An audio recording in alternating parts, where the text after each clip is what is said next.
Good morning, student. Welcome to Gaya Guidance Program. Myself Akash Anand, mathematics teacher, plus 2 high school both Gaya, going to start the session of permutation and combination, class 11th algebra. देखिए आज का जो chapter है permutation and combination, ये chapter कुछ basic principles पर आधारित है, जिसमें सबसे पहले आता है बेसिक प्रिंसिपल ऑफ काउंटिंग। तो हम लोग बात करेंगे कि बेसिक प्रिंसिपल ऑफ काउंटिंग ये दो तरह के होते हैं। एक होता है आपका मल्टीप्लिकेशन प्रिंसिपल और दूसरा है एडिशन प्रिंसिपल। अगर परमुटेशन एंड कम्बिनेशन के कॉन्सेप्ट को समझना है तो हम लोग को जो फंडामेंटल प्रिंसिपल ऑफ काउंटिंग या बेसिक प्रिंसिपल ऑफ काउंटिंग है, इसको अच्छे तरीके से समझना पड़ेगा कि ये आखिर होते क्या हैं, मल्टीप्लिकेशन प्रिंसिपल क्या होता है, एडिशन प्रिंसिपल क्या होता है, और इसके साथ साथ एक और चीज है जो है फैक्टोरियल नोटेशन। तो देखिए आज का जो हमारा सेशन होगा इसमें हम लोग इन तीन बातों पर फोकस करेंगे, जिसमें आपका मल्टीप्लिकेशन प्रिंसिपल होगा, एडिशन प्रिंसिपल होगा और फैक्टोरियल नोटेशन होगा। तो हम लोग आइए इसकी शुरुआत करते हैं। देखिए यहां पर आप देख रहे हैं fundamental principle of counting. There are two fundamental principle of counting. Fundamental principle of counting दो तरह के होते हैं। अब काउंटिंग तो सब लोग पढ़े हैं, 1 से लेकर 100 तक जनरली पढ़े हैं हम लोग बहुत जूनियर क्लासेज में, लेकिन मैं उस काउंटिंग की बात नहीं कर रहा हूं। यहां पर थोड़ा स्पेसिफिक काउंटिंग है। इसमें पहला है मल्टीप्लिकेशन प्रिंसिपल। तो मल्टीप्लिकेशन प्रिंसिपल क्या कहता है? यह कहता है कि if first operation can be performed in m ways and then a second operation can be performed in n ways, then the two operations taken together can be performed in mn ways. This can be extended to any finite number of operations. यह हमारा multiplication principal है। और दूसरा हमारा है addition principal. Addition principal कहता है कि if an operation can be performed in m ways and another operation which is independent of the first can be performed in n ways, then either of the two operations can be performed in m plus n ways. This can be extended to any finite number of mutually exclusive events. समझ में आया? I think आप लोग को समझ में नहीं आया, क्योंकि बिना एग्जांपल्स दिए तो कुछ समझ में आता ही नहीं है। स्टेटमेंट तो हम लोगों ने पढ़ लिया। स्टेटमेंट पहला क्या कह रहा है कि मल्टीप्लिकेशन प्रिंसिपल कहता है कि अगर कोई वर्क हो, अगर कोई टास्क हो, कोई वर्क हो W, और ये W वर्क जो है वो दो कंसेक्यूटिव स्टेप्स में पूरा होता है। यानी W वर्क के होने के लिए अगर दो वर्क W1 और W2 हैं, अगर इन दोनों को भी साथ साथ होना पड़े तो वहां पर अगर W1 वर्क करने के m तरीके हैं, W2 वर्क करने के n तरीके हैं, तो फिर W वर्क करने के m इंटू n तरीके होंगे। हम आपको अभी कुछ एग्जांपल्स के माध्यम से इस बात को क्लियर कर दूंगा। यानी हमने अभी आपको बताया कि मल्टीप्लिकेशन प्रिंसिपल जो है वो म्यूचुअली इंक्लूसिव इवेंट के लिए है। Mutually inclusive event, mutually inclusive event मतलब वैसा इवेंट जिसमें दो घटनाएं साथ साथ घटित होती है। जैसे सिंपल के लिए हम लोग शर्ट पहनते हैं तो साथ में पैंट भी पहनते हैं। हम लोग जब लंच करते हैं तो पानी भी पीते हैं। तो कुछ ऐसे इवेंट्स होते हैं जो साथ साथ चलते हैं, यानी दोनों ऑपरेशन साथ साथ होते हैं। तो मैं आपको यह कह रहा हूं कि एक इवेंट या एक वर्क है W, और उस W वर्क को दो कंसेक्यूटिव वर्क के द्वारा कंप्लीट किया जाता है। यानी एक वर्क W1 है और दूसरा वर्क W2 है। W1 वर्क जो है और W2 वर्क है, अगर दोनों साथ होगा तभी आपका वर्क W कंप्लीट होगा। तो अगर मान लीजिए कि W1 वर्क करने के m तरीके हैं और W2 वर्क करने के n तरीके हैं, तो उस W वर्क करने के टोटल m इंटू n तरीके होंगे। यह आपका मल्टीप्लिकेशन प्रिंसिपल कहता है। हम कुछ एग्जांपल्स के माध्यम से भी इसको देख लेंगे।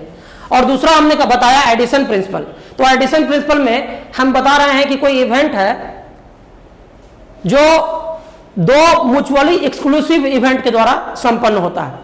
यानी मान लीजिए कि एक W एक वर्क है और उस वर्क को पूरा करने के लिए हमारे पास दो चॉइसेस हैं, W1 और W2। मतलब अगर W1 और W2 वर्क में से अगर कोई भी एक वर्क हो जाता है, या तो W1 हो जाता है या W2 हो जाता है तो हमारा वर्क W जो है संपन्न हो जाएगा। यानी यहाँ पर W1 वर्क और W2 वर्क जो है वो इंडिपेंडेंट वर्क है, और इन दोनों में अगर कोई एक वर्क कंप्लीट हो जाता है तो हमारा W वर्क पूरा हो जाता है। तो वहां पर अगर W1 वर्क करने के m तरीके हैं, W2 वर्क करने के n तरीके हैं, तो उस W वर्क को करने के m+n तरीके होंगे। ठीक है, ये आपका एडिशन प्रिंसिपल है। मुझे लगता है कि इतनी बातों से आपको कुछ तो समझ में आया होगा, और अगर नहीं भी आया है तो चलिए हम लोग एक एग्जांपल्स की ओर बढ़ते हैं। देखिए इस सिनेरियो को आप देख रहे हैं, इसमें आप क्या देख रहे हैं कि यहाँ वाटर बोतल्स हैं। एक देखिए कि ब्लू कलर का वाटर बोतल है, एक रेड कलर का वाटर बोतल है, और एक ग्रीन कलर का वाटर बोतल है। और नीचे देखिए 4 लंच बॉक्स भी रखे हुए हैं। एक लंच बॉक्स आपका पर्पल कलर का है, या ब्लू या पर्पल जो भी, दूसरा आपका रेड कलर का है लंच बॉक्स है, तीसरा ब्राउन कलर का लंच बॉक्स है, और चौथा जो है आपका ग्रीन कलर का लंच बॉक्स है। मान लीजिए कि आपका बर्थडे है और मम्मी चाहती है आपको गिफ्ट देना। मम्मी चाहती है कि आपको बर्थडे पे एक लंच बॉक्स गिफ्ट दिया जाए और एक वाटर बोतल गिफ्ट दिया जाए, और उसके लिए मम्मी ने बाजार से 3 कलर के वाटर बोतल खरीद के लाया है और 4 कलर के लंच बॉक्स भी लाए हैं उन्होंने, और आपको बोल दिया गया कि जाओ टेबल पर रखा हुआ है, जाके खुद से चुन लो, जिस कलर का तुमको पसंद है उसको चुन लो तुम।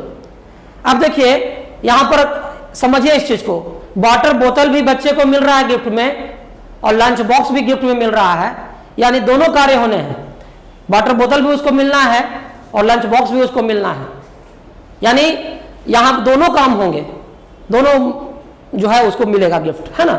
तो अब देखिए, अब बच्चा जब गया टेबल पर 3 वाटर बोतल रखा हुआ है, तब उसके पास वाटर बोतल चुनने के 3 चॉइसेस हैं। वो चाहे तो ब्लू पर्पल कलर का वाटर बोतल ले सकता है, चाहे तो रेड का ले सकता है, चाहे तो ग्रीन का भी ले सकता है। यानी उसके पास वाटर बोतल चुनने के 3 चॉइसेस हैं। देखिए यहां पर 3 लिखा हुआ है, 3 चॉइसेस हैं। और इसी तरह से 4 कलर के लंच बॉक्स हैं, तो उसको लंच बॉक्स चुनने का भी 4 चॉइसेस हैं उसके पास। यानी वो 3 तरीके से वाटर बोतल चुन सकता है और 4 तरीके से वो लंच बॉक्स भी चुन सकता है।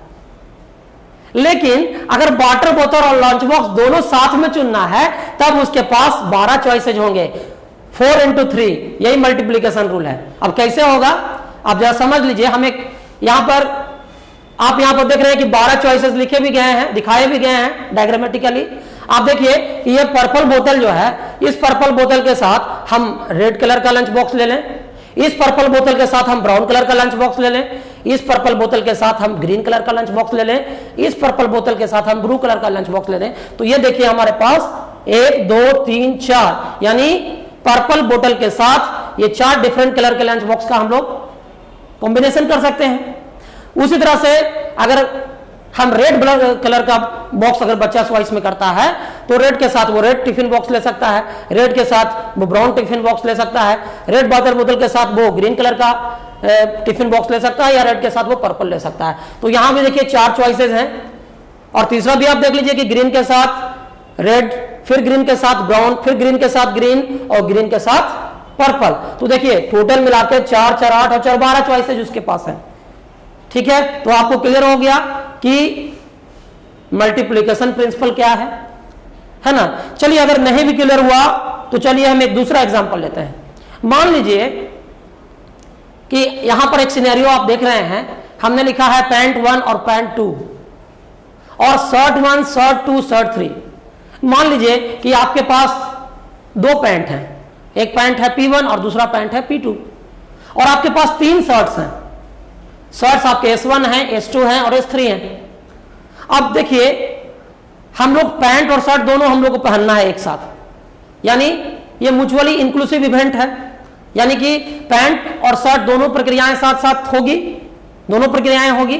तो देखिए आपके पास पैंट पहनने के तो 2 चॉइसेस हैं, या तो आप पैंट 1 पहन लो या पैंट 2 पहन लो, यानी आपके पास पैंट पहनने के 2 चॉइसेस हैं, और शर्ट पहनने के आपके पास 3 चॉइसेस हैं। लेकिन अगर पैंट और शर्ट दोनों पहनना होगा तो आपके पास 6 चॉइसेज होंगे। और कैसे होंगे देखिए, पैंट 1 और शर्ट 1 का कॉम्बिनेशन बनाएंगे, पैंट 1 और शर्ट 2 का कॉम्बिनेशन बनाएंगे, पैंट 1 और शर्ट 3 का कॉम्बिनेशन बनाएंगे। यानी पैंट 1 के साथ हम शर्ट 1 भी पहन सकते हैं, पैंट 1 के साथ हम शर्ट 2 भी पहन सकते हैं, पैंट 1 के साथ हम शर्ट 3 भी पहन सकते हैं। तो यहां देखिए 3 कॉम्बिनेशन बना। अब आते हैं पैंट 2 पे, तो अगर हम पैंट 2 के साथ शर्ट 1 पहने, पैंट 2 के साथ शर्ट 2 पहने, या पैंट 2 के साथ शर्ट 3 पहने, तो आप देखिए कि पैंट 1 के साथ शर्ट 1 3 और तो यानी इसके लिए भी 3 चॉइसेज हैं और इसके लिए भी 3 चॉइसेज हैं, और 3 और 3 को जोड़ते हैं तो 6 आता है। तो ऐसे भी देखिए मल्टीप्लिकेशन प्रिंसिपल में इसका 2 चॉइसेज है, पैंट पहनने का, शर्ट पहनने का 3 चॉइसेज हैं, तो शर्ट और पैंट दोनों पहनने के लिए आपके पास 6 चॉइसेज हैं। देख लीजिए, choice 1, choice 2, choice 3, choice 4, choice 5 और चॉइस 6। तो हमको लगता है कि आप इतने तरीके से मल्टीप्लिकेशन प्रिंसिपल को समझ गए हैं। अगर फिर भी नहीं समझे तो चलिए हम एक तीसरा सिनेरियो लेते हैं। अभी तक हम लोग 2 इवेंट को ले रहे थे, 2 इवेंट, W इवेंट जो है उसको पूरा होने के लिए W1 और W2 को पूरा होना था। चलिए हम थोड़ा कुछ आगे बढ़ के 3 इवेंट को लेते हैं। आप देखिए कि यहां पर एक आपको यहां पर सिनेरियो दिख रहा है, एक डायग्राम दिख रहा है। अब कुछ समझ में नहीं आ रहा होगा देख के कि हमने ये लिखा क्या है, तो अभी मैं आपको समझाता हूं कि ये क्या मैंने लिखा है।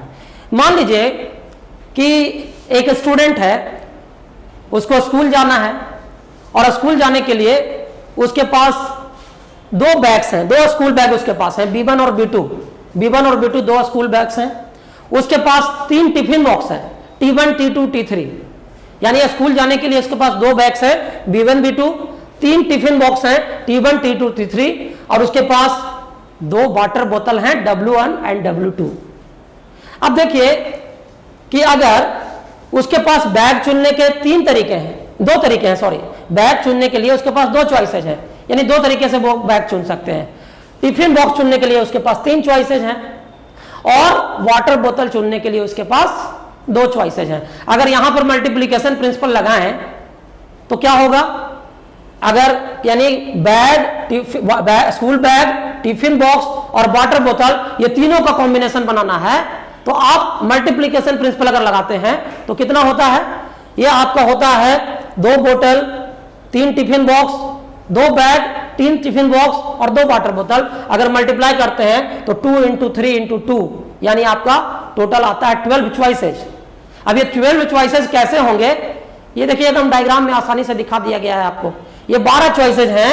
अगर मान लीजिए कि बैग 1 के साथ हम टिफिन बॉक्स 1 लेते हैं, तो टिफिन बॉक्स 1 लेते हैं तो बैग 1 और टिफिन बॉक्स 1, और यहां W1 वाटर बोतल भी ले सकते हैं और W2 भी वाटर बोतल ले सकते हैं। तो एक कॉम्बिनेशन बनेगा बैग 1, टिफिन बॉक्स 1 और वाटर बोतल 1, और दूसरा चॉइस बनेगा बैग 1, टिफिन बॉक्स 1 और वाटर बोतल 2। उसी तरह से B1 के साथ T2 को अगर लेते हैं, यानी बैग 1 के साथ टिफिन बॉक्स 2 को लेते हैं, तो यहाँ वाटर बोतल 1 का भी चॉइस है और वाटर बोतल 2 का भी चॉइस है, तो ये B1 T2 W1, उसी तरह से B1 T2 W2 आएगा। अगर बैग 1 के साथ थर्ड टिफिन बॉक्स को लेते हैं तो यहाँ B1 T3 के साथ W1 भी हो सकता है वाटर बोतल, और W2 भी हो सकता है। तो ये देखिए 1 2 3 4 5 6 चॉइसेज हुए, और उसी तरह से 6 चॉइसेज इसके लिए भी हो गए, तो 6 और 6 मिलकर के 12 चॉइसेज हो गए। तो आई थिंक मैंने इन 3 एग्जांपल्स के माध्यम से आपको यह बात क्लियर करा दिया है कि मल्टीप्लिकेशन प्रिंसिपल क्या होता है। ठीक है, तो मल्टीप्लिकेशन प्रिंसिपल तो आप समझ गए हैं, है ना। अब देखिए इस पर कुछ उदाहरण भी देख लेते हैं हम लोग।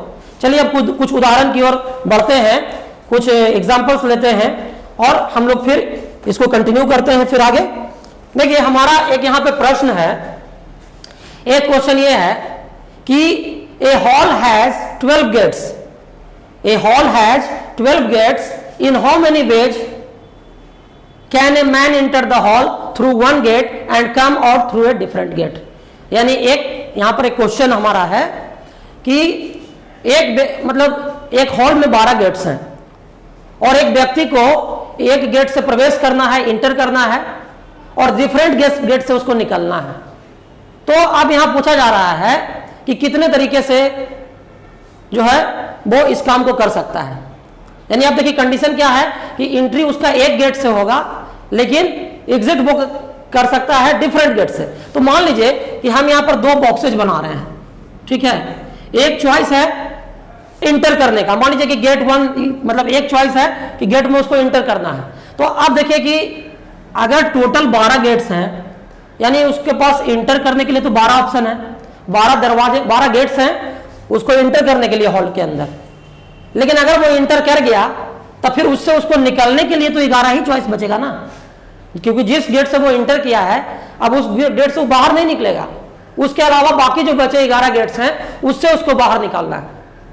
तो अब यहां पर हम लोग बेसिकली जो फंडामेंटल प्रिंसिपल ऑफ काउंटिंग पढ़े हैं उसके अंतर्गत फंडामेंटल प्रिंसिपल ऑफ ये हम लोग मल्टीप्लिकेशन प्रिंसिपल पढ़े हैं, अगर इसका उपयोग करें तो यानी कि उसको 11 इंटू 12 यानी 132 132 तरीके उसके पास होंगे गेट में इंटर करने के लिए और गेट से बाहर निकलने के लिए। ये हो गया आपका एक एग्जांपल फंडामेंटल मल्टीप्लिकेशन प्रिंसिपल के लिए। ठीक है, चलिए एक दूसरा एग्जांपल हम लोग देखते हैं।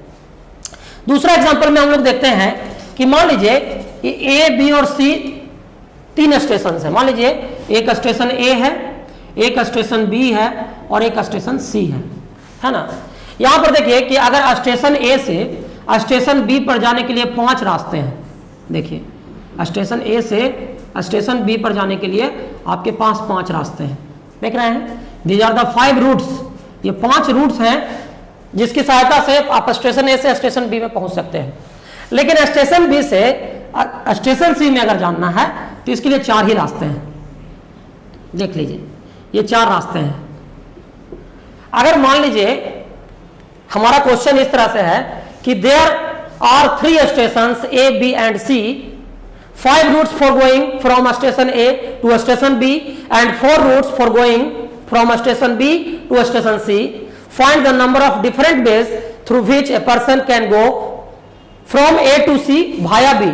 यानी देखिए स्टेशन ए से बी तक जाने के लिए किसी व्यक्ति के पास 5 रूट्स हैं और स्टेशन बी से स्टेशन सी पर जाने के लिए उस व्यक्ति के पास 4 रूट्स हैं। तो अगर व्यक्ति को स्टेशन ए से स्टेशन सी तक पहुंचना है भाया बी यानी बी से होते हुए, तब उसके पास कितने रूट्स होंगे, कितने चॉइसेस होंगे।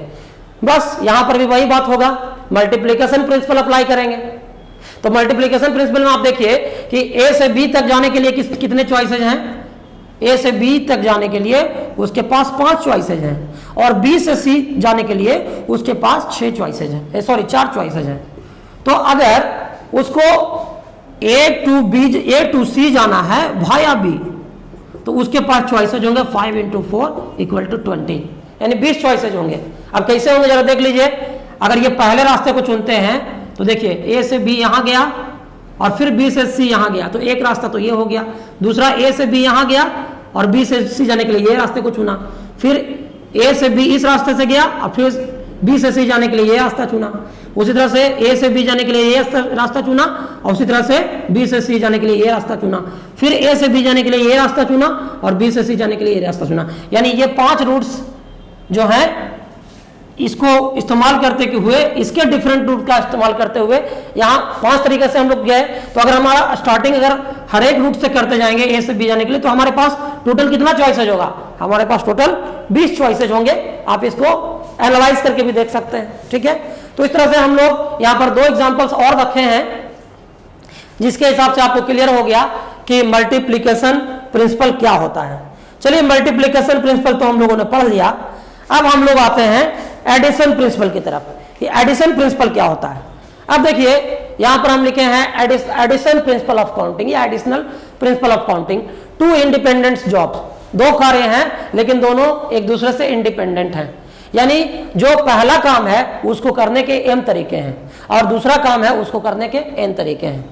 और यहां पर यह बात क्लियर है कि कोई काम अगर 2 स्टेप्स में होता है तो अगर दोनों में से कोई एक स्टेप भी हो जाता है तो काम हमारा पूरा हो जाता है।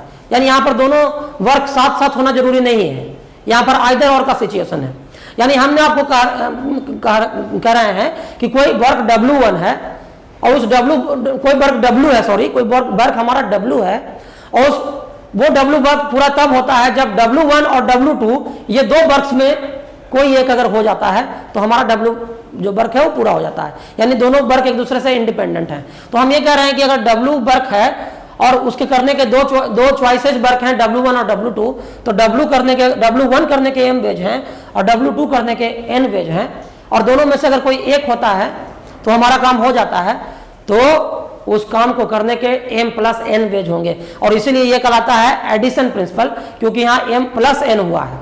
ठीक है, अब देखिए इसको भी हम लोग एक एग्जांपल से क्लियर करते हैं। चलिए अब पहला सिनेरियो जो हम लोग देखे थे उसी पर फिर से विचार करते हैं। अभी मैंने बताया था कि आपका किसी बच्चे का बर्थडे था और मम्मी ने उसको गिफ्ट देने के लिए कहा था कि वाटर बोतल लो और लंच बॉक्स भी लो, लेकिन इस बार क्या कंडीशन है कि मम्मी ने बोला है कि आपको दोनों में से एक ही चीज लेना है, या तो आप वाटर बोतल ले लो या तो आप लंच बॉक्स ले लो, लेकिन आपको एक ही चीज लेना है। यानी इस बार वाटर बोतल और लंच बॉक्स दोनों नहीं लेना है, एक ही लेना है। तो देखिए उसके पास, बच्चे के पास वाटर बोतल सेलेक्ट करने के 3 चॉइसेस हैं, 3 कलर्स हैं, 3 कलर के वाटर बोतल्स हैं। वो या तो ये 3 वाटर बोतल में से कोई एक ले ले, और नहीं तो अगर उसको लंच बॉक्स लेना है तो ये 4 तरह के लंच बॉक्स में से किसी एक कलर का लंच बॉक्स सेलेक्ट करने, लेकिन उसको लेना एक ही चीज है। या तो वाटर बोतल लेगा तो लंच बॉक्स नहीं मिलेगा उसको, अगर लंच बॉक्स लेगा तो वाटर बोतल नहीं मिलेगा। तो यानी टोटल उसके पास उस वर्क को करने के कितने तरीके होंगे, तो 3 + 4 यानी 4 + 3 या 7 उसके पास चॉइसेस होंगे। तो ये आपका एडिशन प्रिंसिपल है। ठीक है, तो ये एडिशन प्रिंसिपल आप समझ चुके होंगे। चलिए अगर नहीं समझे हैं तो कुछ और एग्जांपल्स देखते हैं। अब देखिए हमारा एक एग्जांपल यहां पर है कि there are 25 students in a class in which 15 boys and 10 girls. The class teacher select either a boy or a girl for monitor of the class. In how many ways the class teacher can make this selection. देखिए यहां पर कहा जा रहा है कि एक class में 25 बच्चे हैं, 25 स्टूडेंट्स हैं, और स्टूडेंट्स में बॉयज भी हैं गर्ल्स भी हैं। यानी 25 स्टूडेंट में 10 बॉयज हैं, सॉरी 15 बॉयज हैं और 10 गर्ल्स हैं, और उसमें क्लास टीचर को सिलेक्ट करना है एक को मॉनिटर बनाने के लिए। ऑब्वियसली क्लास मॉनिटर बनाना है तो एक बच्चे को चुना जाएगा, और मॉनिटर एक ही बनाना है। तो यानी आप या तो वो क्या करेंगे, उनके पास कितने चॉइसेस होंगे, कितने तरीके से वो मॉनिटर का चुनाव कर सकते हैं। तो ऑब्वियसली उनके पास 25 चॉइसेस होंगे, 25 तरीके होंगे, क्योंकि 15 बच्चे हैं तो 15 तरीके हैं मॉनिटर चुनने के। 15 बॉयज है तो, और 10 गर्ल्स हैं तो उनके पास 10 चॉइसेस हैं और हैं गर्ल्स मॉनिटर चुनने के लिए। लेकिन चुना जाना है सिर्फ एक ही, तो उनके पास 15 + 10 यानी 25 तरीके होंगे। अगर ऐसा क्वेश्चन रहता कि बॉयज और गर्ल्स दोनों को चुनना है, तब वहां पर होता 2 मॉनिटर चुनना है, बॉयज भी होना चाहिए गर्ल्स भी होना चाहिए, तब वहां पर मल्टीप्लीकेशन प्रिंसिपल हम लगाते हैं। बट ऐसा यहां पर नहीं है, तो यहां पर एडिशन प्रिंसिपल लगाएंगे। चलिए एक और एग्जाम्पल देख लेते हैं। ये हमारा जो अगला जो एग्जाम्पल है इसमें है, देखिए कि there are 4 students for physics, 6 students for chemistry and 7 students for mathematics. Gold medal in how many ways one of this gold medals be awarded. अब देखिए यहां पर भी है कि 4 स्टूडेंट फिजिक्स के हैं, 6 स्टूडेंट केमिस्ट्री के हैं और 7 स्टूडेंट मैथ्स के हैं, और इनको गोल्ड मेडल दिया जाना है। तो कितने तरीके से गोल्ड मेडल दिया जा सकता है, तो यहां पर भी एडिशन प्रिंसिपल लगेगा। जो फिजिक्स का स्टूडेंट है वो तो फिजिक्स पढ़ रहा है, जो केमिस्ट्री का स्टूडेंट है वो केमिस्ट्री पढ़ रहा है, जो मैथ का स्टूडेंट है वो मैथ पढ़ रहा है। तो अगर 4 यानी कि अगर 4 स्टूडेंट को फिजिक्स मतलब 4 स्टूडेंट फिजिक्स का है तो गोल्ड मेडल देने के उनके पास 4 तरीके होंगे। अगर 6 स्टूडेंट केमिस्ट्री का है तो गोल्ड मेडल देने के 6 तरीके होंगे, और 7 स्टूडेंट अगर मैथ्स का है तो गोल्ड मेडल देने के 7 तरीके होंगे। और टोटल कितने तरीके होंगे, तो इन सबको हम लोग क्या करेंगे, ऐड कर देंगे। यहां पर हम लोग एडिशन प्रिंसिपल लगाएंगे। तो देखिए परमुटेशन एंड कॉम्बिनेशन जब हम लोग पढ़ेंगे तो हम लोग के पास इस बात का कॉन्सेप्ट होना चाहिए कि कहां पर हमको एडिशन प्रिंसिपल का इस्तेमाल करना है और कहां पर हमको मल्टीप्लिकेशन प्रिंसिपल का इस्तेमाल करना है। ये आपका अपना अंडरस्टैंडिंग और आपका अपना समझ होना चाहिए। और आई थिंक कि मैंने इतने सारे एग्जाम्पल्स दिए हैं तो आपको ये चीज क्लियर हो गया होगा। ठीक है, चलिए अब हम लोग कुछ प्रॉब्लम्स देख लेते हैं, और ये जितने भी प्रॉब्लम्स देखेंगे परमुटेशन एंड कॉम्बिनेशन का जो क्लासेज होगा वो मेनली अगले क्लास से स्टार्ट होगा। और आज हम लोग सिर्फ बेसिक प्रिंसिपल की बात कर रहे हैं, फैक्टोरियल नोटेशन की बात करेंगे, तो इसलिए हम लोग परमुटेशन कॉम्बिनेशन को भी डिस्कस करेंगे बट इन सब चीजों को पढ़ने के बाद। तो देखिए यहां पर पहला एग्जांपल आप देख लीजिए कि find the number of 4 letter words with or without meaning which can be formed out of the letters of the word rose where the repetition of the letters is not allowed। देखिए ये question कह रहा है कि एक word है रोज, रोज गुलाब, ROSE, इनमें 4 letters हैं और कहा जा रहा है कि इन 4 लेटर का इस्तेमाल करके मीनिंग वाले या बिना मीनिंग वाले आप कितने वर्ड्स बना सकते हैं, बशर्ते कि यहां पर रिपीटेशन ऑफ लेटर्स अलाउड नहीं है, यानी जो लेटर हम लोग एक बार सेलेक्ट कर लिए उसको दोबारा हम रिपीट नहीं कर सकते हैं। ठीक है, यानी हमारा जो क्वेश्चन है इसमें कहा जा रहा है कि आप रोज वर्ड का इस्तेमाल करके, ROSE रोज वर्ड है, इसके 4 लेटर्स का इस्तेमाल करके आप कितने वर्ड्स बना सकते हैं, बशर्ते कि आपको वर्ड्स का लेटर्स का रिपीटेशन नहीं करना है। और जो वर्ड बनाएंगे वो मीनिंग वाले भी हो सकते हैं, बिना मीनिंग वाले भी हो सकते हैं। इंग्लिश ग्रामर में तो वर्ड उसको कहते हैं ना, लेटर्स का वैसा कलेक्शन जिससे कोई मीनिंग निकलता हो, लेकिन यहाँ इंग्लिश ग्रामर वाले वर्ड की बात नहीं कर रहे हैं, यहाँ क्लियर कर दिया है कि जो वर्ड बनना चाहिए उसका मीनिंग निकल भी सकता है और नहीं भी निकल सकता है। तो देखिए हम लोग कैसे इस तरह के प्रॉब्लम्स को सॉल्व करते हैं, थोड़ा इसको आप लोग समझिए, हम इसको सॉल्व करने जा रहे हैं। ठीक है, तो देखिए यहां पर आपके पास एक वर्ड दिया हुआ है रोज, ROSE, है ना, और इन 4 लेटर का इस्तेमाल करके आपको वर्ड बनाना है, तो कितने वर्ड्स आप बना सकते हैं ये आप देखिए। तो देखिए हम लोग को 4 वर्ड का इस्तेमाल करना है, तो अब देखिए कि हम यहां पर बनाते हैं 4 बॉक्सेज। ठीक है, 4 लेटर का वर्ड बनाना है तो हम 4 बॉक्स बना दिए। अब देखिए यहां पर अगर हम लोग पहले वाले बॉक्स में हमारे पास 4 चॉइसेज हैं, हमारे पास 4 बेस हैं, 4 तरीके हैं लेटर्स को चुनने के लिए।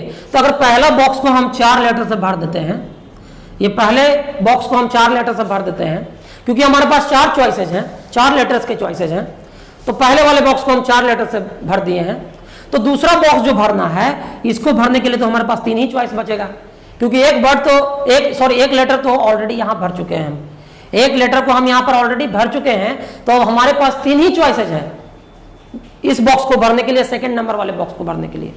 लेकिन अगर 3rd नंबर वाला बॉक्स को भरना है तो अब हमारे पास कितने चॉइसेज बचे, अब हमारे पास 2 ही चॉइस बचे हैं, क्योंकि एक लेटर यहां चला गया, एक लेटर यहां चला गया, एक लेटर यहां, तो 2 लेटर चला गया, तो इसको भरने के लिए 2 चॉइसेज हैं। अब चूंकि 3 प्लेसेज को हमने भर दिया है तो अब हमारे पास एक ही चॉइस बच रहा है।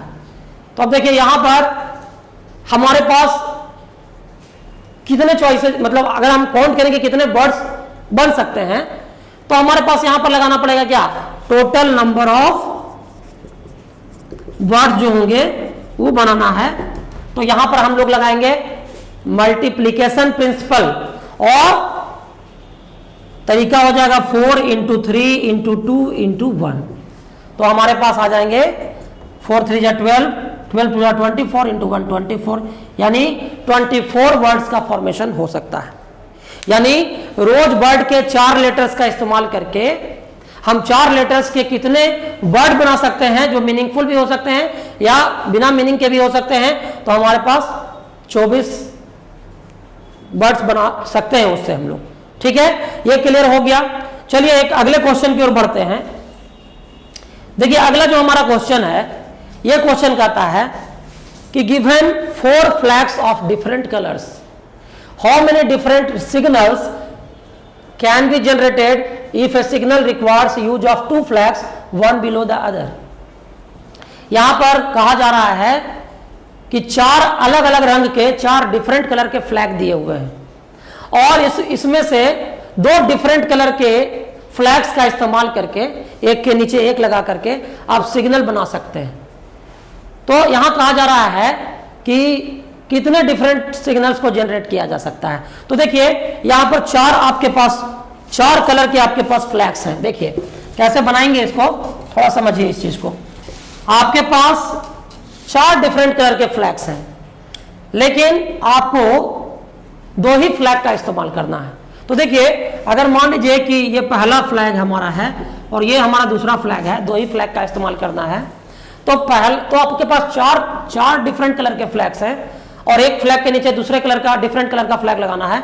तो बताइए कि ये पहला फ्लैग जो आप लगाइएगा, इसके लिए तो आपके पास 4 चॉइसेज हैं। आप चारों में से कोई भी कलर का फ्लैग यहां लगा सकते हैं, लेकिन जो एक कलर का फ्लैग यहां पर लगा दीजिएगा, अब उसको दूसरे जगह पर तो लगाइएगा नहीं, तो बाकी का जो दूसरा फ्लैग है उसके लिए तो आपके पास 3 ही चॉइसेज हैं।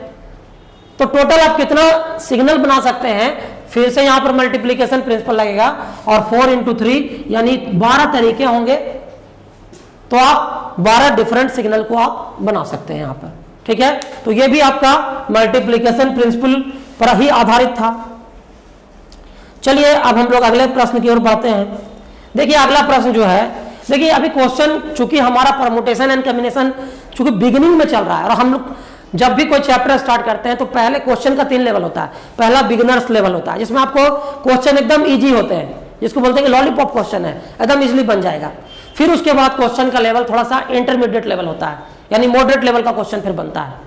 और फाइनली क्वेश्चन का लेवल जो है हाई डिफिकल्टी लेवल का भी होता है। तो हम लोग अभी बिगिनिंग लेवल पर चल रहे हैं, और इसलिए चल रहे हैं ताकि आप बेसिक को अच्छे से समझें, और इन प्रश्नों को जब आप अच्छे से सॉल्व कर लेंगे तब आपको हार्ड प्रॉब्लम हो या मॉडरेट प्रॉब्लम हो उसको भी कर सकते हैं। चलिए हम अगला क्वेश्चन यहां पर देखते हैं। हमारा जो अगला क्वेश्चन है उसमें कह रहा है कि how many two digit even numbers can be form from the digits 1 2 3 4 5 if the digits can be repeated. देखिए अब यहां क्वेश्चन थोड़ा सा डिफरेंट हो गया। यहां पर 2 कंडीशंस आपको दिए गए हैं। आपको डिजिट 1 2 3 4 5 ये 5 डिजिट हैं 1 to 5, इनका इस्तेमाल करके आपको 2 डिजिट का नंबर बनाना है। और कंडीशन क्या है?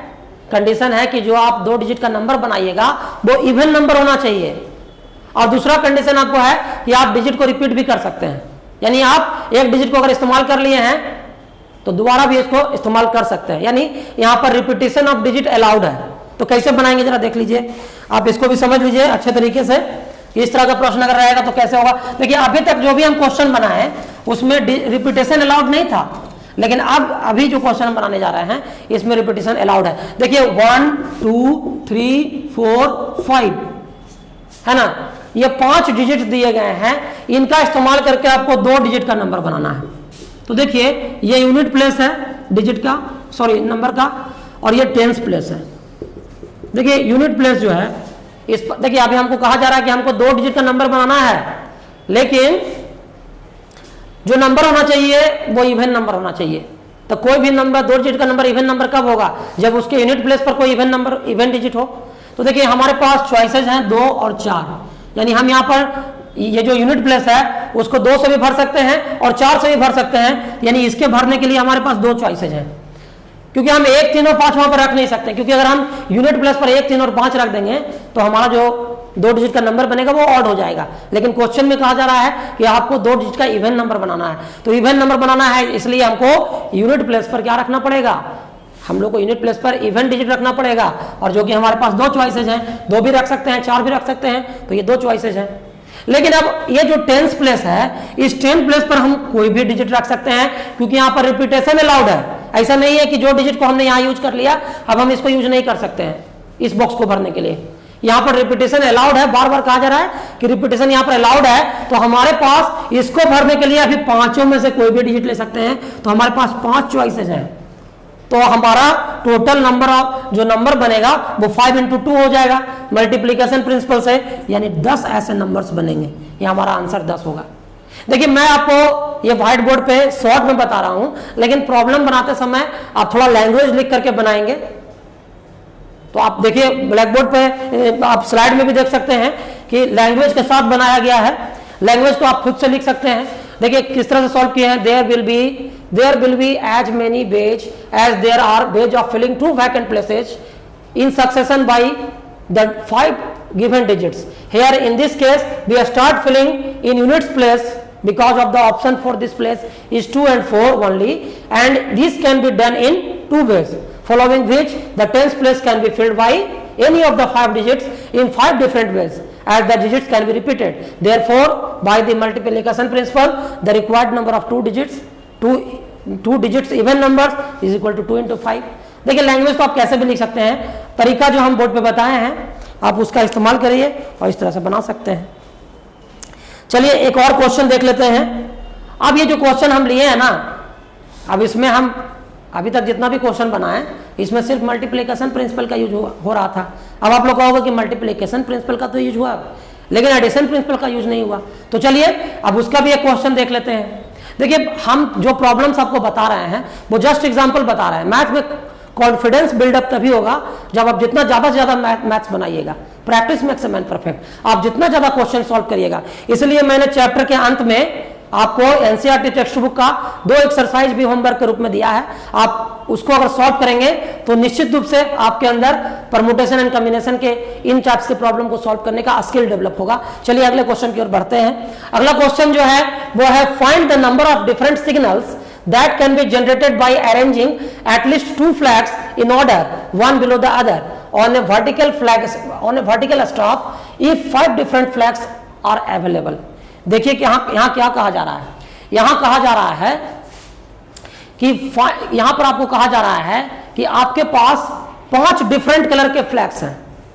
आपके पास 5 डिफरेंट कलर्स के फ्लैग्स हैं और आप मिनिमम यानी कि एटलीस्ट 2 फ्लैग का इस्तेमाल करके आप सिग्नल बना सकते हैं। यहां एटलीस्ट आप 2 फ्लैग का इस्तेमाल करके सिग्नल बना सकते हैं। और 2 फ्लैग का जो सिग्नल बनाइएगा तो उसमें क्या होगा, वन बिलो द अदर होगा। मतलब एक वर्टिकल स्टाफ होगा, एक पोल होगा, कुछ भी उस पर फ्लैग लगाना है। तो यहां कहा जा रहा है कि कितना डिफरेंट सिग्नल आप बना सकते हैं। अब देखिए इसको आप समझिए, ये क्वेश्चन कैसे बना सकते हैं आप लोग, ध्यान दीजिएगा। इसको बनाने का क्या तरीका होगा, इसको आप लोग थोड़ा सा गौर से समझिएगा कि क्या इसका बनाने का तरीका होगा। देखिए यहां पर आपके पास फ्लैग कितने हैं, तो फ्लैग्स आपके पास 5 हैं। 5 फ्लैग्स आपके पास हैं। तो आप देखिए, आप जो सिग्नल बनाइएगा, आप सिग्नल बना सकते हैं 2 फ्लैग का भी, है ना। सिग्नल बना सकते हैं आप 3 फ्लैग का भी, सिग्नल बना सकते हैं आप 4 फ्लैग का भी, और सिग्नल बना सकते हैं आप 5 फ्लैग का भी। देखिए हम यहां पर ये कह रहे हैं, क्वेश्चन तो आपको कह रहा है कि 5 फ्लैग्स में एटलीस्ट 2 फ्लैग का इस्तेमाल करना है, यानी कम से कम 2 फ्लैग का इस्तेमाल करना है। तो कम से कम 2 फ्लैग का इस्तेमाल करना है तो आप 3 फ्लैग भी इस्तेमाल कर सकते हैं, 4 भी कर सकते हैं, या 5 फ्लैग का भी इस्तेमाल कर सकते हैं। तो आप यहां पर देखिए, लेकिन हाँ ये 5 मतलब आप मिनिमम 2 फ्लैग का इस्तेमाल करते हैं। तो मान लीजिए कि दो फ्लैग अगर इस्तेमाल करते हैं तो कितने तरीके होंगे। देखिए पहला फ्लैग अगर चुनिएगा तो आपके पास 5 तरीका होगा, और दूसरा फ्लैग चुनने के लिए आपके पास 4 ही तरीके होंगे। तो टोटल आपके कितने तरीके होंगे, अगर 2 फ्लैग का सिग्नल बनाइएगा तो आपके पास 20 तरीके होंगे। 20 तरीके से आप सिग्नल बना सकते हैं 2 फ्लैग को अगर चुनते हैं तो। लेकिन अगर 3 फ्लैग को चुनिएगा तो आप पहला फ्लैग के लिए 5 चॉइस है, दूसरे फ्लैग के लिए आपके पास 4 ही चॉइस है, और तीसरे फ्लैग के लिए आपके पास 3 ही चॉइस है। तो अब आप इसके लिए कितने चॉइसेस आपके पास हैं, तो सब मिला के आप 60 तरीका होगा आपके पास। उसके बाद अगर 4 फ्लैग का सिग्नल बनाइएगा तो पहला फ्लैग चुनने के लिए 5 तरीका, दूसरा फ्लैग चुनने के लिए 4 ही तरीका बचेगा, तीसरा फ्लैग चुनने के लिए आपको तीसरे फ्लैग को चुनने के लिए 3 तरीका होगा, और चौथा फ्लैग चुनने के लिए आपके पास 2 तरीका होगा। यानी अब आप कितने तरीके से चुन सकते हैं, 5 गुने 4 गुने 3 गुने 2, यानी आपके पास 120 चॉइसेस होंगे। अगर 5 फ्लैग का इस्तेमाल करना है आपको सिग्नल बनाने के लिए तो ठीक है, पहला फ्लैग चुन लिए, 5 चॉइसेज हैं पहला फ्लैग के लिए। लेकिन अगर पहला फ्लैग आप चुन लिए तो बाकी दूसरा फ्लैग जो लगाना है उसके लिए तो आपके पास 4 ही फ्लैग बचा। दूसरा भी चुन लिए तो तीसरा फ्लैग लगाने के लिए आपके पास 3 ही चॉइस बचा। चौथा फ्लैग लगाने के लिए आपके पास 2 ही चॉइस बचा, और अंतिम का फ्लैग लगाने के लिए तो आपके पास 1 ही चॉइस है। तो अब इसको भी जब क्लियर करेंगे तो 5 गुने 4 गुने 3 गुने 2 गुने 1 यानी कितना, 5 को 20 या 60 दुनी 120। देख लीजिए, यानी आप अगर 2 फ्लैग लगाते हैं आपके पास 20 तरीके हैं, 3 फ्लैग चुनते हैं सिग्नल बनाने के लिए तो आपके पास 60 चॉइसेज हैं, 4 फ्लैग चुनते हैं तो 120 चॉइसेज हैं, और 5 तरीके चुनते हैं तो 120 चॉइसेज हैं। लेकिन अब यहां पर देखिए कि हमने यहां पर हर जगह पे मल्टीप्लीकेशन प्रिंसिपल का इस्तेमाल किया, लेकिन अब यहां पर कंडीशन देखिए क्या है कि सिग्नल जब बनेगा तो या तो ये 2 फ्लैग का सिग्नल बनेगा, या 3 फ्लैग का बनेगा, या 4 फ्लैग का बनेगा, या 5 फ्लैग का बनेगा। लेकिन बनेगा तो सिर्फ 1 ही, ये सारा का सारा नहीं बन सकता है। तो अब यहां पर एडिशन प्रिंसिपल हम लोग को लगाना पड़ेगा कि हम लोग कितने तरीके से सिग्नल बना सकते हैं। तो हमने यहां पर तो मल्टीप्लिकेशन प्रिंसिपल लगाया, लेकिन टोटल नंबर ऑफ वे निकालेंगे तो क्या निकलेगा, total number of making signals, total number of ways of making signal.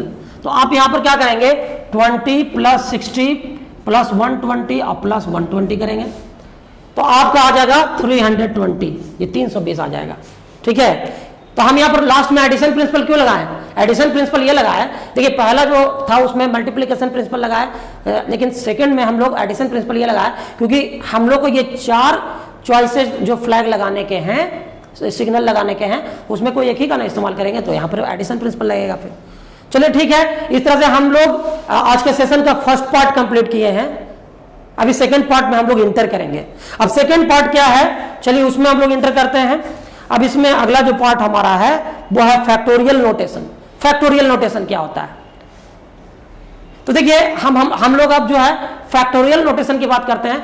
देखिए फैक्टोरियल का अगर आप इस्तेमाल करिएगा ना तो आगे चल के परमुटेशन का जितना भी प्रॉब्लम्स है और कॉम्बिनेशन का जितना भी प्रॉब्लम्स है वो सब फैक्टोरियल नोटेशन से बनाइएगा, तभी आप कैलकुलेशन कर पाएंगे। यानी समझिए कि फैक्टोरियल जो है वो बैकबोन है परमुटेशन एंड कॉम्बिनेशन के सॉल्यूशन का। डिफरेंट टाइप्स ऑफ प्रॉब्लम को सॉल्व करना है तो फैक्टोरियल नोटेशन का कंप्लीट नॉलेज जरूरी है। और फैक्टोरियल बहुत हार्ड नहीं है, आप एकदम इजीली समझ सकते हैं। देखिए फैक्टोरियल क्या होता है, इसको समझिए। यहां पे फैक्टोरियल के बारे में बताया जा रहा है आपको, जैसे ऐसे समझिए कि फैक्टोरियल क्या होता है। हम यहां पर एक नंबर लिख रहे हैं 5 और एक ये वाला मार्क दे रहे हैं। आप लोग कहिएगा अरे ये मार्क्स तो हम लोग इंग्लिश ग्रामर में पढ़े हैं, मार्क्स ऑफ एक्सक्लेमेशन, लेकिन यहां पर ये मैथमेटिकल मार्क है, इसको बोलते हैं फैक्टोरियल मार्क। अच्छा, इसको एक ऐसे तरीके से भी आप लिख सकते हैं, फैक्टोरियल को इस तरीके से भी लिखा जाता है। यानी हम यहां पर लिखे हैं फैक्टोरियल ऑफ 5 या 5 फैक्टोरियल। और 5 फैक्टोरियल का मतलब क्या हुआ कि 5 इंटू 4 इंटू 3 इंटू 2 इंटू 1, और इसका वैल्यू कितना हो गया तो 5 चौके 20, 20 3 60, 60 दूनी 120, ये हुआ इसका वैल्यू। अगर कहीं पर हम लिखते हैं फैक्टोरियल 6 लिख रहे हैं या फैक्टोरियल 6 फैक्टोरियल लिख रहे हैं, इसका मतलब क्या हुआ 6 गुने 5 गुने 4 गुने 3 गुने 2 गुने 1, ये होता है फैक्टोरियल का मतलब। कहीं पर अगर लिखा हुआ है फैक्टोरियल 4 तो इसका मतलब क्या हुआ, या 4 फैक्टोरियल ऐसे भी लिख सकते हैं, तो 4 गुने 3 गुने 2 गुने 1, ये होता है। तो यहाँ देखिए अगर हम इसको हम जनरलाइज्ड वे में बोले कि अगर हमारा n फैक्टोरियल है, इसका मतलब क्या हुआ, what do mean by n factorial. तो देखिए n यहाँ पर है, n का मतलब यहाँ पर है ये n फैक्टोरियल हमने यहाँ पर लिख दिया, या n फैक्टोरियल भी लिख सकते हैं या ऐसे भी लिख सकते हैं n फैक्टोरियल। इसका मतलब हुआ कि n into n minus 1 into n minus 2 into n minus 3। आप देख रहे हैं कि n का जो है n जो है उसमें से 1 घट रहा है, फिर n में से 2 घट रहा है, फिर 3 घट रहा है, ऐसे करते करते करते करते लास्ट में 3 होगा, फिर 2 होगा, ये फिर 1 होगा। यानी फैक्टोरियल n का मतलब हुआ कि फर्स्ट n नेचुरल नंबर्स का कंटिन्यूड प्रोडक्ट। यानी अगर हम इसको ऐसे भी लिख दें तो कोई दिक्कत नहीं है, 1 into 2 into 3 into dot dot dot dot into n minus 1 into n, ऐसे भी लिख सकते हैं। बात एक ही है, आप ऐसे लिखिए 1 इंटू 2 इंटू 3, यानी आपने यहाँ पर जितने भी फैक्टर हम लिखे हैं सब इंक्रीजिंग ऑर्डर में है और सब नेचुरल नंबर्स हैं। आप देख लीजिए यहाँ पर सारे नेचुरल नंबर्स हैं, तो यहाँ पर 1 गुने 2 गुने 3 गुने डॉट डॉट डॉट गुने n माइनस 1 इंटू n। यानी यहाँ पर फैक्टोरियल n का मतलब क्या हुआ, तो फैक्टोरियल n का मतलब हुआ कि first n natural number, factorial n का मतलब हुआ कि फर्स्ट n नेचुरल नंबर का कंटिन्यूड प्रोडक्ट, ये होता है फैक्टोरियल का मतलब। और फैक्टोरियल से रिलेटेड बहुत सारे प्रॉपर्टीज भी हैं, उसको भी हम लोग देखेंगे। देखिए थोड़ा सा हम लोग फिर से स्लाइड की ओर बढ़ते हैं और देखिए यहाँ पर है कि if n is a positive integer, हमेशा याद रखिएगा कि फैक्टोरियल हमेशा पॉजिटिव इंटीजर्स के लिए डिफाइंड है, नेगेटिव इंटीजर का फैक्टोरियल डिफाइंड नहीं होता है। तो यही यहां पर कहा जा रहा है कि if n is a positive integer, n factorial denoted by n और उसके बाद मार्क्स ऑफ एक्सक्लेमेशन देते हैं, is a product of all positive integers less than or equal to n। It is defined by n factorial equal to n into n minus 1 into n minus 2 into dot dot dot dot into 2 into 1। यानी कि हम n जो है n से फिर product लिखे n minus 1 n minus n से n minus 2, ऐसे घटते घटते घटते घटते लास्ट में 1 तक चला जाएगा, क्योंकि हमारा सबसे छोटा नेचुरल नंबर 1 होता है, तो 1 पर जाकर एंड कर जाएगा। और देखिए हम आगे आपको पढ़ाएंगे कि 0 फैक्टोरियल का वैल्यू 1 होता है। और क्यों होता है, वो जब हम फैक्टोरियल का फॉर्मूला ड्राइव करेंगे सॉरी परमुटेशन एंड कॉम्बिनेशन का, उस समय आपको हम बताएंगे कि 0 फैक्टोरियल का वैल्यू 1 क्यों होता है। और यहाँ भी देखिए कि फैक्टोरियल 5 का वैल्यू क्या लिखा हुआ है, 5 गुने 4 गुने 3 गुने 2 गुने 1 बराबर 120। फैक्टोरियल 7 का वैल्यू 7 गुने 6 गुने 5 गुने 4 गुने 3 गुने 2 गुने 1 5040। ये देखिए फैक्टोरियल 8 बटा फैक्टोरियल 6 है, तो फैक्टोरियल 8 को क्या लिख सकते हैं, फैक्टोरियल 8 गुने फैक्टोरियल 7 और गुने 6 फैक्टोरियल लिख देते हैं इसको, क्योंकि इस कंटिन्यू 1 तक जाएगा, नीचे 6 फैक्टोरियल है, 6 कट जाएगा तो 56 आ जाएगा। उसी तरह से n फैक्टोरियल बटा n-2 फैक्टोरियल है, तो n फैक्टोरियल को हम लिख सकते हैं n into n-1 into n-2 factorial, नीचे n-2 फैक्टोरियल कट गया, n इंटू n-1 आ गया। तो हम थोड़ा इस तरह का प्रॉपर्टी के बारे में आपको बताएंगे भी। देखिए ये आप देख लीजिए, यहाँ पर लिखा हुआ है फैक्टोरियल नोटेशन के बारे में कि late n be a positive integer then the continued product of first and natural number is called factorial n। देखिए बात यहाँ पर आ गया कि let n be a positive integer, अगर n कोई पॉजिटिव इंटीजर हो then the continued product of first and natural number is called factorial n और to be denoted by n factorial, और इसका value n into n-1 into n-2 into dot dot dot into 3 into 2 into 1 होगा। और यहाँ पर है कि n कभी नेगेटिव नहीं होना चाहिए, यानी फैक्टोरियल नेगेटिव नंबर्स का, नेगेटिव इंटीजर्स का नहीं निकलेगा। देखिए कुछ फॉर्मूलाज हैं, ये फॉर्मूलाज को आप ध्यान में रखिएगा। आप देख पा रहे होंगे फॉर्मूलाज को, n फैक्टोरियल बराबर क्या है, n into n-1 factorial, n factorial को n इंटू n-1 फैक्टोरियल या n into n-1 into n-2 factorial ऐसे लिख सकते हैं। दूसरा है 0 का फैक्टोरियल जो है और 1 का फैक्टोरियल, दोनों का वैल्यू 1 होता है। उसी तरह से 2n का फैक्टोरियल जो होगा वो 2 to the power n into n factorial into under bracket 1 into 3 into 5 into dot dot dot into 2n plus 1। उसी तरह से n factorial upon r factorial का वैल्यू, ये सब फॉर्मूला हम ड्राइव करेंगे आगे, ये सब हम लोग जब NPR का फॉर्मूला पढ़ेंगे तो ये सब आपको बताएंगे, ये सब इसका जो प्रॉपर्टीज है इसको आप लोग याद रखेंगे। चलिए अब हम लोग फटाफट आते हैं कैलकुलेशंस पे, कुछ प्रॉब्लम्स देख लेते हैं। तो प्रॉब्लम्स देखेंगे, जब तक हम लोग प्रॉब्लम नहीं बनाएंगे तब तक हम लोग कॉन्फिडेंस बिल्डअप नहीं कर सकते हैं मैथ में। इन सब प्रॉब्लम के लिए आप देखिए, ये तो आपको बता ही चुके हैं कि 5 फैक्टोरियल का वैल्यू कैसे एवेल्युएट करेंगे। 5 फैक्टोरियल का वैल्यू निकालना है तो 5 गुने 4 गुने 3 गुने 2 गुने 1 भी कर सकते हैं, या 1 गुने 2 गुने 3 गुने 4 गुने 5 भी कर सकते हैं। बात एक ही है, वैल्यू 120 निकल के आएगा। उसी तरह से 7 फैक्टोरियल का वैल्यू निकालना है तो क्या हो जाएगा, 1 गुने 2 गुने 3 गुने 4 गुने 5 गुने 6 गुने 7, या 7 गुने 6 गुने 5 गुने 4 गुने 3 गुने 2 गुने 1, और इसका आ गया 5040। अगला क्वेश्चन है 7 फैक्टोरियल माइनस 5 फैक्टोरियल का वैल्यू निकालिए। तो देखिए 7 फैक्टोरियल का वैल्यू आपने निकाल दिया है 5040 और 5 फैक्टोरियल का वैल्यू 120 है, घटा दिए, आ गया हमारा आंसर। तो इस तरह का प्रॉब्लम तो आप ऐसे ही स्लाइड से कर सकते हैं, बेसिक चीज है। अब देखिए अगला जो क्वेश्चन है इसको थोड़ा सा हम बोर्ड पे बताते हैं आपको, ठीक है, क्योंकि ये थोड़ा डिफरेंट क्वेश्चन है, इसको समझिए आप लोग क्या होता है ये। देखिए यहाँ पे हमारा एक क्वेश्चन है, कैलकुलेट करना है वैल्यू, यहाँ पर आपको कंप्यूट करना है। कंप्यूट क्या करना है हमारे पास, एक कह रहा है क्वेश्चन में 7 फैक्टोरियल अपॉन 5 फैक्टोरियल, ये तो आपका पहला क्वेश्चन है। और दूसरा क्वेश्चन है 12 factorial upon 10 factorial into 2 factorial, 10 factorial into 2 factorial. अब देखिए बहुत आसानी से आप इसको बना सकते हैं, थोड़ा सा दिमाग लगाने का जरूरत है। अब देखिए 7 जो है इसको आप 7 गुने 6 गुने 5 गुने 4 गुने 3 गुने 2 गुने 1 तो लिख ही सकते हैं, लेकिन आप इतना लिखिएगा मत। इसलिए नहीं लिखिएगा क्योंकि आप देखिए नीचे आपको दिया हुआ है 5 फैक्टोरियल, तो आप 7 को तो लिख दिए, 6 को तो लिख दिए, लेकिन 5 गुने 4 गुने 3 गुने 2 गुने 1 है, इसको आप क्या लिख सकते हैं, इसके बदले तो आप लिख सकते हैं 5 फैक्टोरियल। तो हम इतना लिखने क्यों जाएं, हम सीधा इसको लिखते हैं 7 गुने 6 और सीधा यहाँ हम लिखते हैं 5 फैक्टोरियल। और ये 5 फैक्टोरियल से 5 फैक्टोरियल कट गया और यहाँ से आपका आ गया 42। देखिए तो आपको शॉर्ट हो गया ये कैलकुलेशन। यहाँ पर भी हम वही काम करेंगे, ज़्यादा कैलकुलेशन में फंसेंगे नहीं हम लोग। इसको हम 12 इंटू 11 तो लिख ही सकते हैं और इंटू 10 फैक्टोरियल लिख देते हैं सिर्फ, क्योंकि 10 के बाद इसका कंटिन्यूड प्रोडक्ट होगा और नीचे 10 फैक्टोरियल है ही, और फिर इधर 2 फैक्टोरियल है तो 2 फैक्टोरियल को 2 इंटू 1 लिखेंगे, ये और ये कट जाएगा, ये 10 फैक्टोरियल और 10 फैक्टोरियल कट जाएगा और यहाँ इसको हम 6 से काट देंगे तो यहाँ जो हमारा वैल्यू निकल के आएगा वो कितना आ जाएगा, तो 66 आ जाएगा। इस तरह से आप इसको कैलकुलेट कर सकते हैं, है ना। चलिए एक और प्रॉब्लम हम लोग देख लेते हैं और इस प्रॉब्लम के बाद हम इसको फाइनल टच देंगे। देखिए अगला जो प्रॉब्लम आपका है वो क्या है, इसको समझिए। अगला जो क्वेश्चन आपका है इसमें कहा जा रहा है कि evaluate 9 factorial divided by r factorial into n minus r factorial, where n का वैल्यू 5 दिया हुआ है और r का वैल्यू 2 दिया हुआ है ना। तो देखिए इस तरह का प्रॉब्लम है, तो हमको कैसे इसको सॉल्व करना है, हमको यहाँ पर इसका वैल्यू निकालना है।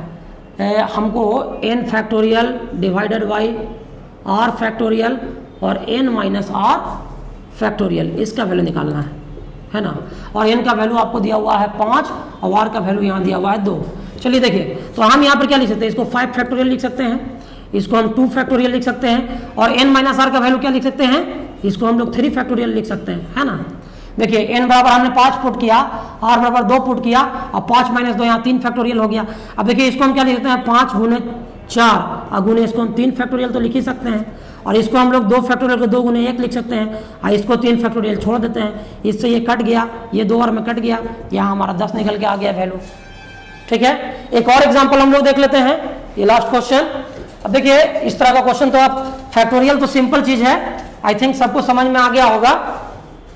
एक क्वेश्चन है कि इफ इस यहाँ क्वेश्चन है 1/8 फैक्टोरियल प्लस 1/9 फैक्टोरियल, और ये बराबर दिया हुआ है x/10 फैक्टोरियल, है ना, और हमको x का वैल्यू निकालना है। तो देखिए कैसे बनाएंगे, ये आपका है ये 1/8 फैक्टोरियल है, इसको हम लिख सकते हैं, इसको क्या लिख सकते हैं, 9 × 8 फैक्टोरियल, तो इसको हम लिख ही सकते हैं, है ना, 9 × 8 फैक्टोरियल। और यहाँ पर आप जो है इसको लिख सकते हैं x/10 × 9 × 8 फैक्टोरियल लिख सकते हैं। आप क्या करिए कि 1/8 फैक्टोरियल को हम कॉमन कर लेते हैं अब इसमें से, तो 1/8 फैक्टोरियल को कॉमन करेंगे तो यहाँ क्या बचेगा, यहाँ 1 बचेगा, और यहाँ क्या बचेगा 1/9, और यहाँ हो जाएगा x/90 × 8 फैक्टोरियल हो गया। देखिए ये 8 फैक्टोरियल से 8 फैक्टोरियल कट जाएगा, यहाँ आ जाएगा 10/9, और यहाँ आ जाएगा x/90, ये 10 बार में कट गया, यहाँ से हमारा x का वैल्यू जो है 100 निकल के चला आया। तो आई थिंक अब इस तरह के प्रॉब्लम्स को आप सॉल्व कर सकते हैं। देखिए आज के सेशन को अब मैं कंक्लूड करने जा रहा हूँ, अगले सेशन से मैं परम्यूटेशन एंड कॉम्बिनेशन पर डिटेल में बात करूंगा। तब तक आज के सेशन में मैंने जो भी पढ़ाया है आपको उन्हीं कॉन्सेप्ट्स पर आधारित एनसीईआरटी टेक्स्ट बुक के एक्सरसाइज 7.1 से मैंने आपको प्रॉब्लम्स दिए हैं, इसको आप लोग टेक्स्ट बुक से भी सॉल्व कर सकते हैं। और उसी तरह से फैक्टोरियल न्यूट्रेशन पर आधारित 7.2 जो है वो आपको होमवर्क के रूप में दिया गया है। तो आप जो है निश्चित रूप से इन प्रॉब्लम्स को प्रैक्टिस करिएगा। गया गाइडेंस प्रोग्राम यूट्यूब चैनल में आज के लाइव सेशन का वीडियो अपलोडेड होगा, और वीडियो के डिस्क्रिप्शन बॉक्स से आप आज के लाइव सेशन का नोट्स भी डाउनलोड कर सकते हैं, होमवर्क भी डाउनलोड कर सकते हैं, और खुद से उसका प्रैक्टिस कर सकते हैं। तो आप प्रैक्टिस करें, और फिर मैं आगे आपको इस चैप्टर को कंटिन्यू करूंगा। धन्यवाद।